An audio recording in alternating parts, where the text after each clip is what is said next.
Assalamualaikum warahmatullahi wabarakatuh. Alhamdulillah pemirsa, apa kabarnya? Semoga Allah selalu memberikan kita nikmat iman dan kebahagiaan untuk kita semua. Amin. Kembali lagi bersama kami berdua, saya Teguh Wisnu dan saya Zizi Syahab. Kita kembali bertemu dalam acara Berita Islami Masa Kini. Alhamdulillah hari ini insya Allah Berita Islami Masa Kini ada beberapa pembahasan.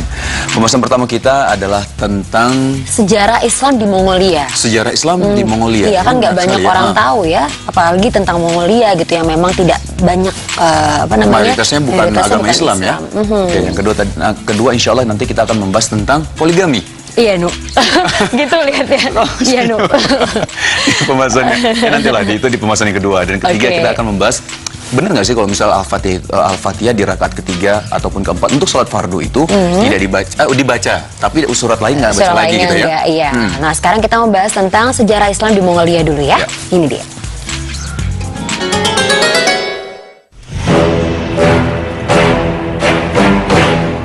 Sejarah Islam Mongolia.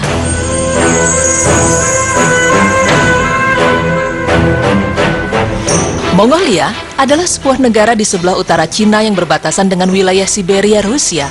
Hampir 80% wilayah Mongolia adalah gurun Gobi, yaitu sebuah bentangan tanah luas yang minim pepohonan. Menurut ilmu antropologi, Mongolia termasuk ras Mongoloid yang tersebar di Asia Timur, Asia Tenggara, Amerika, dan Kutub Utara. Tercatat dalam sejarah bahwa bangsa Mongol mulai muncul pada akhir abad ke-12 atau awal abad ke-13 Masehi.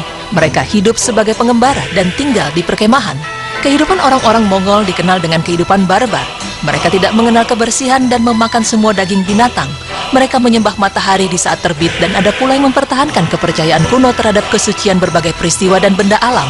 Sungai, mata air, guntur, api, mereka anggap sebagai ruh-ruh suci, sementara kekuatan tertingginya adalah langit biru atau Kouk Tenger.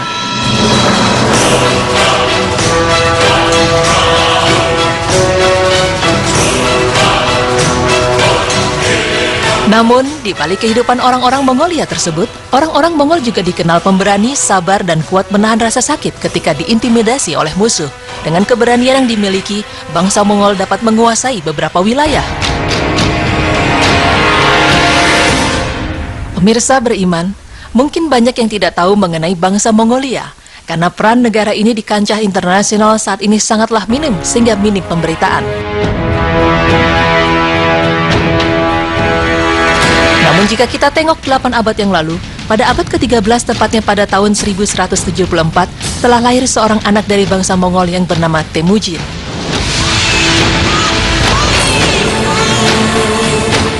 Setelah dewasa, Temujin berhasil menyatukan seluruh suku-suku yang ada di Mongolia dalam satu pemerintahan yang diperintah olehnya.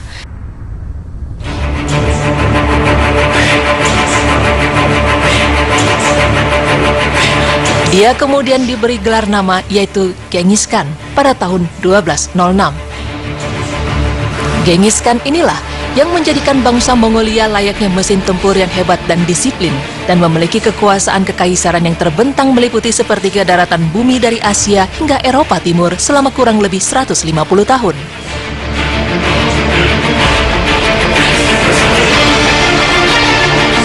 Tidak puas dengan itu semua, persatuan bangsa Mongol hanya sebagai permulaan.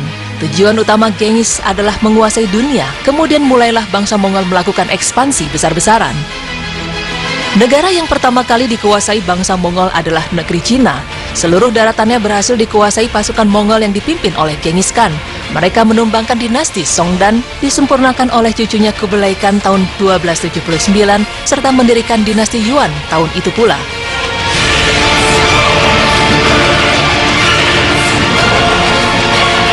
Pasukan Mongol bergerak ke arah timur menaklukkan semenanjung Korea, lalu Jepang, kemudian bergerak ke arah selatan menaklukkan kerajaan Yunan, Myanmar, dan terus melaju ke selatan, menyerang pusat kerajaan Singhasari di Jawa Timur, namun hanya sebentar. Karena Raden Wijaya berhasil mengusir tentara Mongol dari Nusantara. Di bawah kepemimpinan Hulakukan, pasukan Mongol bergerak ke arah barat, membantai rakyat negeri-negeri yang dilewatinya. Kemudian pasukan Mongol menguasai India, Afghanistan, dan bergerak terus mengalahkan Kesultanan Khurasan dan Persia. Kaum muslim yang saat itu sedang dalam keadaan terpecah belah akibat tidak tunduk sepenuhnya pada pemerintahan khilafah Islam di Baghdad tidak mampu membendung serangan bangsa Mongol yang sangat besar. Bahkan penduduk kota Herat di Afghanistan hanya tersisa 9 orang saja yang berhasil bertahan hidup. Tahun 1258, Hulakukan berhasil menumbangkan pemerintahan khilafah Bani Abbasiyah di Baghdad dan membantai jutaan kaum muslimin di sana.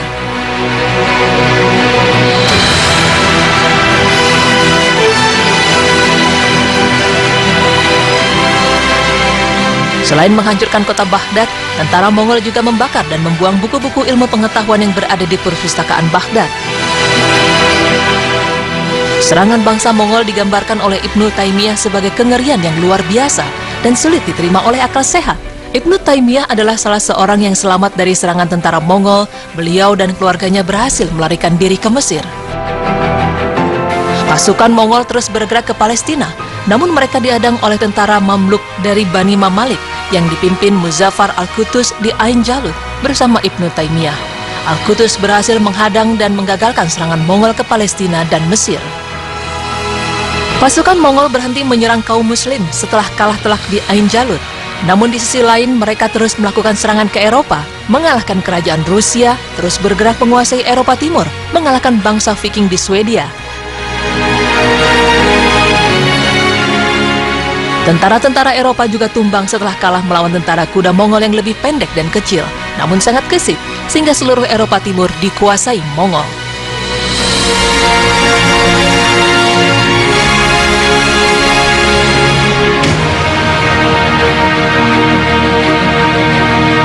Negara-negara yang dikuasai bangsa Mongol adalah bukti kehebatan pasukan Mongol. Setelah berhasil menguasai hampir seluruh benua Asia dan sebagian Eropa, gerakan tentara bangsa Mongol mulai mengendur. Terlepas dari kemampuan militernya yang hebat, Mongol tidak menonjol secara kebudayaan. Para pemimpin Mongol mengundang para ahli ke pusat pemerintahannya untuk membangun negeri tersebut, tetapi bangsa Mongol sendiri tidak tampil sebagai ilmuwan, sastrawan, atau arsitek. Mereka tetap memainkan peran yang sama sebagaimana sebelumnya, yaitu sebagai tentara dan penunggang kuda yang tangguh. Kekosongan di lapangan peradaban otomatis diisi oleh bangsa-bangsa lainnya, dan kaum muslimin memiliki peranan yang besar dalam hal ini. Tetapi bangsa Mongol sendiri tidak tampil sebagai ilmuwan, sastrawan, atau arsitek. Kemudian mulailah para pemimpin bangsa Mongol di daerah-daerah yang ditaklukkan seperti di Timur Tengah mulai masuk Islam, dan pada akhirnya mayoritas pasukan Mongol yang menguasai daerah di Timur Tengah pun masuk Islam. Mereka kagum dengan budaya mulia Islam, dengan ilmu pengetahuannya, dengan sistem hukumnya, ekonominya, serta ideologinya yang sangat maju. Para pemimpin inilah yang akhirnya melepaskan diri dari kekuasaan Imperium Mongol dan justru tunduk pada kekuasaan khilafah Islam di Mesir. Para penguasa daerah yang ditaklukkan Mongol akhirnya mendirikan kesultanan Mongol seperti di India dan Turki. Bahkan ke Berkhan, seorang penguasa Mongol di Turki justru menyerang tentara Mongol yang di dalam pimpinan Hulakukan.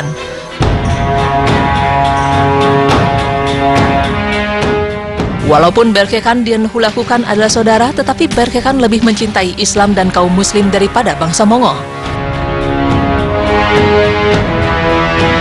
Di wilayah bekas kekuasaan Hulakukan, justru berdiri Kesultanan Mongol yang memerintah hingga akhir abad 18 dari wilayah India, Pakistan, Afghanistan, Kazakhstan, dan lainnya. Salah satu sultan yang terkenal adalah Sultan Akbar Khan yang merupakan keturunan India Mongol. Dan nama-nama Mongol di India juga identik dengan Islam, seperti Shah Rukh Khan, Amir Khan. Mereka adalah Muslim dan mereka adalah keturunan Mongol India.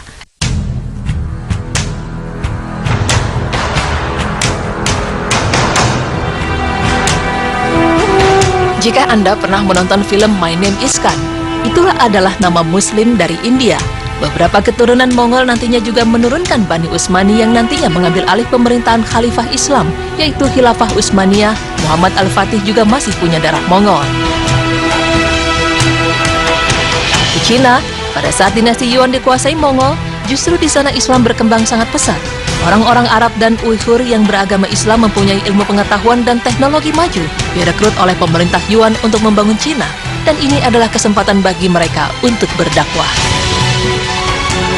Pemirsa beriman, Secara militer, bangsa Mongol saat itu sangat hebat serta memperoleh kemenangan yang berturut-turut sepanjang perjalanannya menaklukkan negeri-negeri yang dilewatinya. Namun secara ideologi, bangsa Mongol sangatlah minim. Mereka justru kalah ketika menghadapi ideologi Islam yang saat itu diterapkan secara baik oleh negara khilafah Islam. Semoga keserakahan pasukan Mongol ini dapat menjadi pelajaran bagi kita bahwa benar kata pepatah yang mengatakan di atas langit masih ada langit. Maka sehebat-hebatnya kita, masih ada pula yang lebih hebat. Karena semua derajat manusia sama di mata Allah.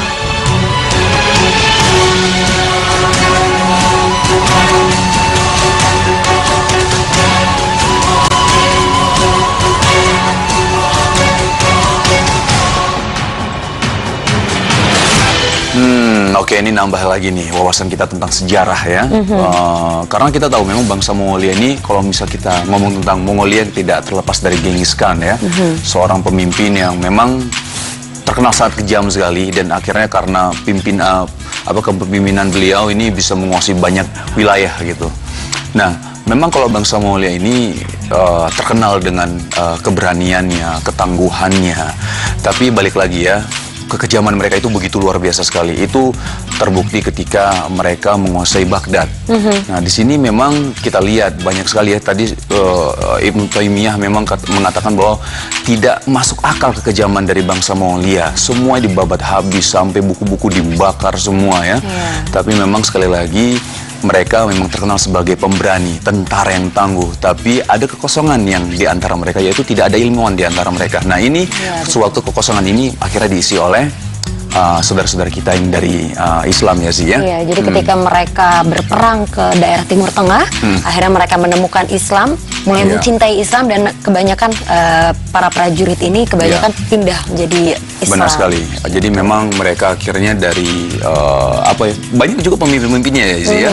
Akhirnya mereka mualaf, jadi menjadi mualaf karena melihat keindahan Islam, kebaikan Islam begitu luar biasa sekali. Akhirnya sampai mendirikan antar saudara sendiri, yang satu muslim, yang satu enggak, mereka berperang juga gitu. Masya Allah. Ilmu lagi, wawasan lagi buat kita ya sih. Betul banget. Dan setelah ini kita bahas apa, Wisnu aja yang nggak mau sih. Kita akan bahas tentang poligami pemirsa. Jadi poligami tentang apa, nanti aja deh bahasnya. Jangan kemana-mana, tetap di Berita Islami Masa Kini. Allahu Akbar.